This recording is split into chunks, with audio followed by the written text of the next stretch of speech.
Okay, right like a big shot.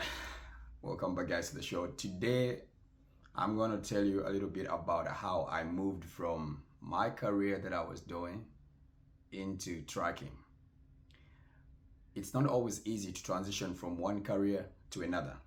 You don't know what you're going to do, what you're going to expect, how everything's going to turn out, and if you actually made the right decision. So in today's episode, I'm going to share with you what I was doing before I started tracking in Sweden, but also I'm going to talk about how it was in the tracking school in Sweden. Like, it's really tough. But stick around, and if you haven't liked, subscribed, or shared my YouTube videos, please go ahead, share the videos, like, leave a comment. If there's anything you want to know about tracking, just ask me. If there's anything you want to know about my transitioning from one career to another, or anything that I post, just leave a comment, okay? And I'll respond to it. All right, right like a big shot. Okay, so actually I used to play soccer. Yep, I used to play soccer. I played soccer in Sweden for close to 11 years. I played in so many different teams. So I moved a lot in Sweden. I lived a little bit, not the north, but I was staying in Stockholm. I lived in Vimmerby. I lived in Gothenburg. I lived on an island, Gotland. I lived in Nässjö. These are all Swedish towns. I've played for clubs like Arameska. I've played for Nässjö. I've played for Södertälje. I've played for Vetlanda GIF, Vimmerby EF. And football is one thing that I really shaped me a lot. You get a lot of discipline when you're playing soccer. You have to keep time. You have to be organized and all these things. And I believe part of my my football life kind of shaped me when I got into the tracking, because when you go to the tracking business, you have to really be organized. You have to be on time. You have to follow a schedule, and it's almost like the same thing in soccer. You have a system you're playing and everything.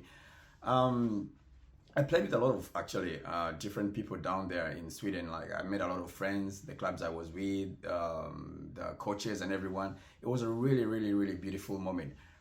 But so during my career, I remember towards the end, I think it was around the COVID period. If you remember, I think it was 2021. Yeah, I think it was 2021 during the COVID period. So I was playing on an island called Gotland. So Gotland is an island of Sweden.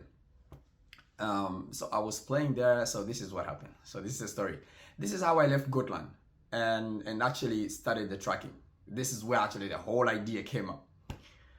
So living in Gotland, and the thing is, so if you're coming from the mainland and you're playing on the island, you literally get a different pay, different salary, right? So the guys that were born on the island were paying less. We that came from the mainland were getting more money. So when COVID hits, everything is closed, blah blah, nothing is really happening, and at the end of the season, because I had 2 years, I had 2 years contract. So at the end of the season, the sporting director calls me to the office and is like, okay, yeah, Alan, hey, we don't have money anymore now. It's COVID, blah blah blah blah. And he was telling me that we really want you to stay around, but if you feel like you have to leave, you have to, because now we have new terms and conditions. And I'm like, okay, what are new terms and conditions? So I sit and I wait patiently. So he tells me, you know what, COVID has hit, we don't have money right now, and we're gonna start paying everyone the same amount of money.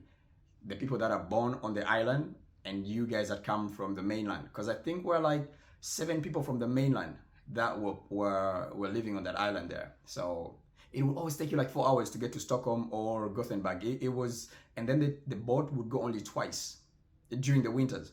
Not twice, I think it was once. It goes in the morning and comes back in the evening. So just know when you're living on that island, you're stuck. So that is why people that lived on the island, players that came from the mainland to the island, were given more money. This was kind of like an impetus, to kind of excite you to go to the island and be there. So it's not like I was there for the money.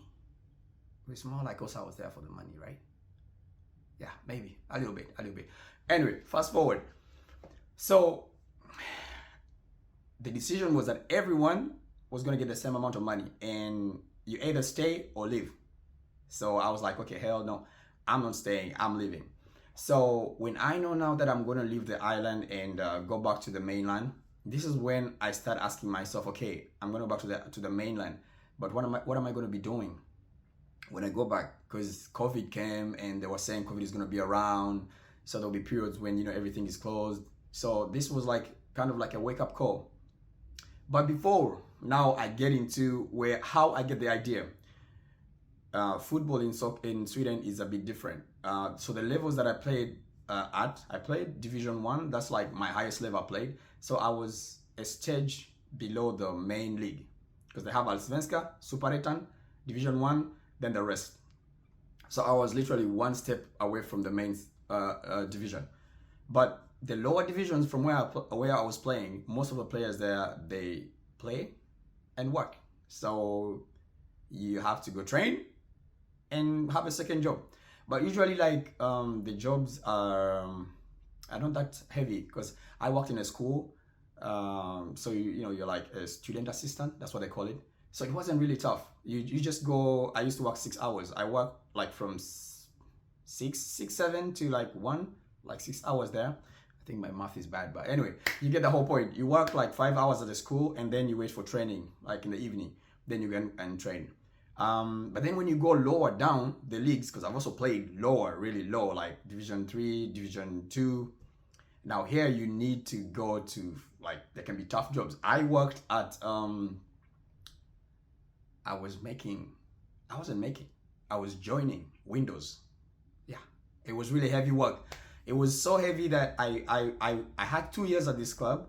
My first year there, I didn't work at that factory, but the second year, I moved to the factory because it was more money. So don't get me wrong, it's not about the money, right? It's not about the money. Anyway, so when I worked at this factory, I was joining Windows. It was heavy work, you have to work 8 hours, then you go train. Nah, it wasn't for me. So at the end of the season, they still wanted me to stay, but I had to leave. Now this is something also I need to tell you about my football career. It's very interesting. I made a promise to myself never to stay at a club for more than 2 years. And honestly, all the clubs I played at, there was no club I stayed for more than 2 years. I always played 1 year or 2 years because I was always waiting for the next moment, And I feel like being at a club for so long, according to me, I didn't think I was moving anywhere. So yeah, I moved a lot during my career. I played for a couple of teams because I played 2 years here, 1 year there, 2 years here, and I kept on moving. And it also because of the work. Like when the clubs get you work, sometimes when I felt like the work was too heavy and, I feel like I'm getting bored, then I would move to another club. So fast forward. So now this is how I joined tracking. So when I was working at these different workplaces, you have to stamp in. I clock in when you come. Oh, now Alan is reporting to duty. And Alan is going out. Alan is on lunch. Alan is on this. Alan is on that. Alan is on this. That wasn't for me. So I thought of something that I would do that would give me the liberty, the freedom to, no one, it's not like I don't want to be watched, but no one is watching over, like, is he working? Why is he standing? That kind of thing. And to me, tracking was, because I had a friend who was tracking already. His name was Bosco. And he was telling me how it was. I was like, okay, perfect. Now this is my work. So that is how I got the idea of getting into tracking. I think I was looking for freedom. Like football, you come, you guys are together, and then you go do your own thing. So I didn't feel like I want to be in a workplace and I have to be there for 8 hours. No. Because you see with soccer, you come, you train, 1 hour and a half, and then you go, you do your thing, all right? But the workplaces, you enter building, you sign in, you don't leave until God knows when. So anyway, so that's how I moved from soccer to the tracking, because number one, COVID hit and we didn't know about the future. And then I was thinking, what am I going to do if COVID goes on and I need to support, myself, people around me. So that is how I moved from soccer to tracking. That was the period, the COVID period. Okay, so now this is the thing. And in Sweden, when I got into the tracking school, all right, I wanted to leave the island so quick I contacted the school and I was enrolled and started the studying and everything. But now this is the tricky part about the Swedish trucking school. So first you have an exam, just general knowledge about the trucks. They ask you this and that. So that one you do it on your own. You get study material. It's self-paced. You read at your own pace. When you're done, you go to okay, what is it called? Okay, I'll leave the word down here when I remember it. Traffic Verket. Yeah, thank you. Traffic Verket. So you go to Traffic Verket, you do the exam, and then you're done. Now, when you're done with that, you literally have a license to drive trucks. You can drive a truck if you have like a farm, if you have a private truck, not for business. You can drive around. No, I mean, if you get stopped by the cops, it's okay. But now you cannot be a professional truck driver. Now, this is the difference between the Swedish education about professional truck drivers and the American. Because as I understand, in Sweden, after doing this part of the education, you need to do yrkeskompetensbevis, that is professional drivers workers certificate. Now, in the US, when I took the written exams about the trucking, I didn't do anything else after that. Like nothing else. You were done. What you're left with is the driving test. Like when you pass that, then you're good. You're a professional driver. So the only study material you have, that is it. But in Sweden, you have to do EKB, yrkeskompetensbevis. Now this one, you need 140 hours if it's your first time. Now this one, you have to be in class. Every day, the teacher has to record that you're in class. Alan is in class, present. Okay. So I literally had to take a month off work. So I had to attend this. Of course, I was still playing soccer at the same time because now I was still on the island, Gotland at this time. But I couldn't go to work to the school where I was a student assistant. So I had to go to this school every day. I think it was like a month. And during this yrkeskompetensbevis, you learn a lot. You learn a lot about cargo handling, securing the load, the different penalties you can get, who is responsible. You learn so many things away from just learning how to drive, the parts of the truck, how everything functions. You learn the industry. You learn let me say the transport and logistics industry. You learn way beyond just learning how to drive and maneuver the truck. Okay, and they're also very, very, very serious when it comes to how you secure the load. What happens if you're stopped by the cops? Who is responsible for paying all these things?